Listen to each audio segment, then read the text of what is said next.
আসসালামু আলাইকুম। এখন শুনবেন সংবাদ শিরোনাম। নিজ নির্বাচনী এলাকা ঢাকা ১৭ আসনে আজ তারেক রহমানের কয়েকটি পথসভা জনসভা বনানী মাঠে অপেক্ষায় কর্মী সমর্থকরা।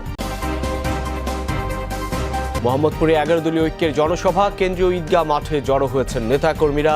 গুলশানে জামায়াতের নির্বাচনী মিছিল। ভোট কেন্দ্রে সাংবাদিকরা মোবাইল নিতে পারবেন না, ইসির এমন সিদ্ধান্ত নতুন বিতর্কের জন্ম, গুজব ছড়ানোর সংখ্যা বিশ্লেষকের। এবারে সংসদে নতুন মুখের ছড়াছড়ি, এমপি দৌড়ে বেশিরভাগ প্রার্থী নবাগত, ইতিবাচক বলছেন বিশ্লেষকরা। আসসালামু আলাইকুম। এতক্ষণ দেখছিলেন সংবাদ শিরোনাম, এখন দেখবেন বিস্তারিত। জাতীয় সংসদ নির্বাচনের শেষ মুহূর্তে যে প্রচারণা, আজ নির্বাচনী এলাকা, সেই প্রচারণার অংশ হিসেবে ঢাকা ১৭ আসনে জনসভা করবেন বিএনপি চেয়ারম্যান তারেক রহমান। এছাড়া ঢাকা মহানগর দক্ষিণের আরও ৭ স্থানে তাঁর জনসভা করার কথা রয়েছে।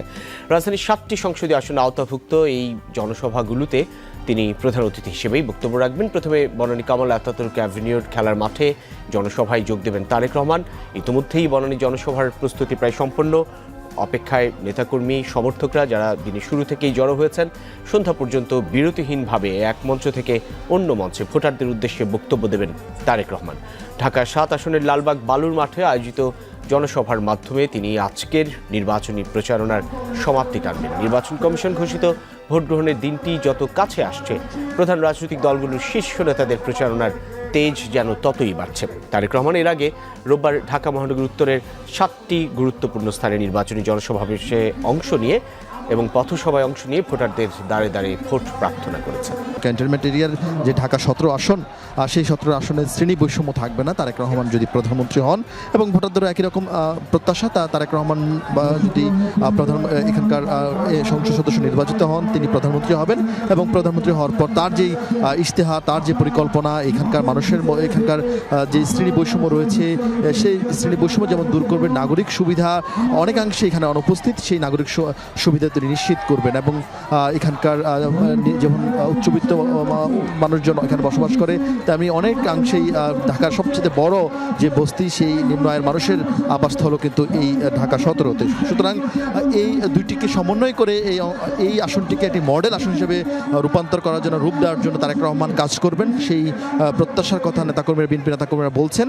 জামাত ইসলামের নেতৃত্বাধীন ১১ দলীয় নির্বাচনী জোটের প্রচারণার প্রস্তুতি কিংবা প্রচারণা চলছে অব্যাহতভাবে। সেই প্রচারণার অংশ হিসেবেই রাজধানীর মোহাম্মদপুর এলাকায় একটি জনসভা অনুষ্ঠিত কথা রয়েছে। আপনি জানেন, যেমন সকাল থেকে যেমনটি বলছিলাম, ঠিক 10টার পরপরই ঢাকা ১৩ আসনের ১১ দলীয় জোটের যে নির্বাচনী জনসভা, সেটি শুরু হয়েছে। ইতিমধ্যে আমরা দেখতে পাচ্ছি এই মুহূর্তে সমাবেশ স্থলে এসে পৌঁছেছেন জামায়াত ইসলামের আমির ডাক্তার শফিকুর রহমান, এবং তিনি ইতিমধ্যে আপনারা দেখছেন সমাবেশ স্থলে প্রবেশ করছেন, এবং সেখানে তাকে রিসিভ করতে বা তাকে অভ্যর্থনা জানাতে ইতিমধ্যে প্রায় হাজার হাজার মানুষজন দাঁড়িয়ে তাকে অভ্যর্থনা জানাচ্ছেন। তাকে বহনকারী যে গাড়িটি রয়েছে, সেই গাড়িটি আমরা এই মুহূর্তে দেখতে পাচ্ছি। সমাবেশের যে মঞ্চ রয়েছে, ঠিক মঞ্চের দিকে, মঞ্চস্থলের দিকে এগিয়ে আসছে মানুষের ভিড় ঠেলে। আর কিছুক্ষণ পরপরই জামায়াত ইসলামের আমির ডাক্তার শফিকুর রহমান তিনি মঞ্চে উঠবেন। এর পরপরই মূলত আনুষ্ঠানিক বা মূল যে সমাবেশের যে মূল পর্ব, সেটি শুরু হবে।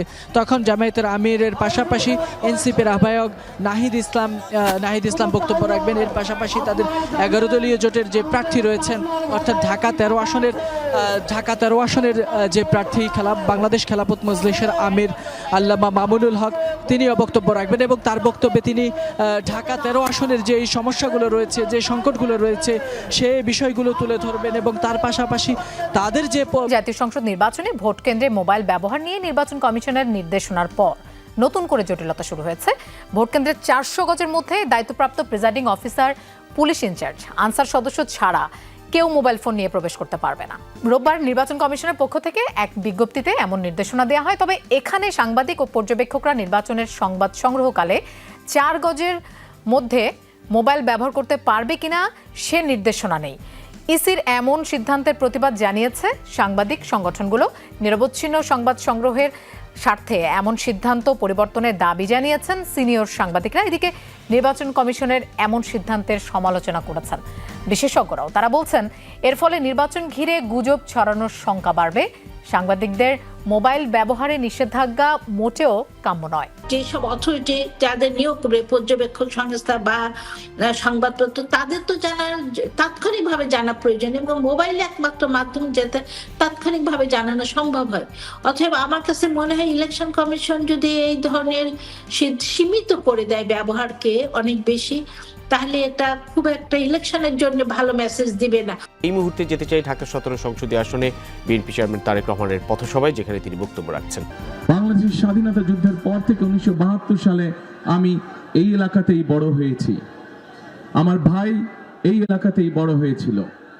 আমাদের পরিবার, আমাদের সন্তানেরা এই এলাকাতেই জন্মগ্রহণ করেছে। প্রিয় ভাই ও বোনেরা, প্রিয় ঢাকা 17 এলাকাবাসী বৃন্দ, আমাদের নেত্রী বেগম খালেদা জিয়া, মরহুম বেগম খালেদা জিয়া, উনিও এই এলাকাতেই সারা জীবন কাটিয়েছেন এবং এই এলাকা থেকেই উনি বিদায় নিয়েছেন জীবনের।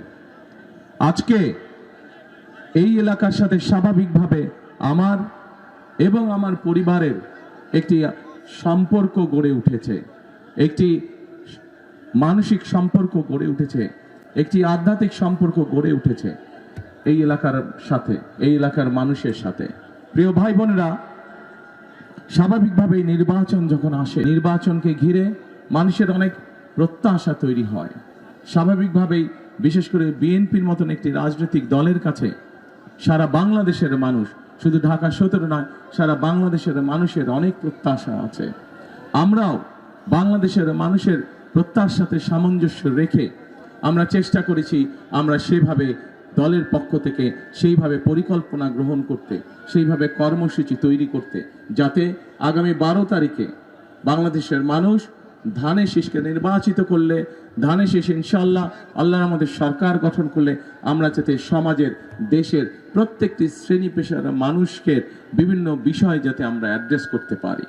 প্রিয় ভাই বোনেরা, আমরা সামগ্রিকভাবে দেখেছি বাংলাদেশের জনসংখ্যার অর্ধেক জনসংখ্যা হচ্ছে নারী।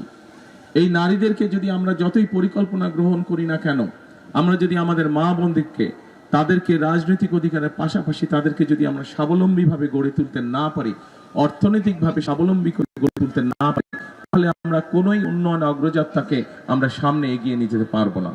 এবং সেই জন্যই আপনারা দেখেছেন যে দেশনেত্রী খালেদা জিয়া যখন দেশ পরিচালনা করেছিলেন, উনি এই দেশের নারীদেরকে শিক্ষিত করার জন্য, মেয়েদেরকে শিক্ষিত করার জন্য তাদের শিক্ষা ব্যবস্থা ক্লাস 1 থেকে ক্লাস 12 পর্যন্ত, ইন্টারমিডিয়েট পর্যন্ত উনি ফ্রি করেছিলেন শিক্ষা ব্যবস্থা। এবং তার কারণে আজকে সমগ্র বাংলাদেশে নারীদের শিক্ষার হার অনেক বৃদ্ধি পেয়েছে। এবং আমরা এখন পরবর্তী বিএনপি সরকার যে গঠিত হবে, আমরা সিদ্ধান্ত নিয়েছি যে এই যে লক্ষ কোটি নারী যে শিক্ষিত হয়েছে, এই নারীদের শিক্ষার আলো পৌঁছেছে, কিন্তু এখন তাদেরকে আমরা অর্থনৈতিকভাবে স্বাবলম্বী করে গড়ে তুলতে চাই। বিশেষ করে খেটে খাওয়া নারী, প্রান্তিক পরিবার যারা আছে, প্রান্তিক নারী যারা আছেন, সারা বাংলাদেশে খেটে খাওয়া যারা নারী আছে, তাদেরকে আমরা স্বাবলম্বী করে গড়ে তুলতে চাই।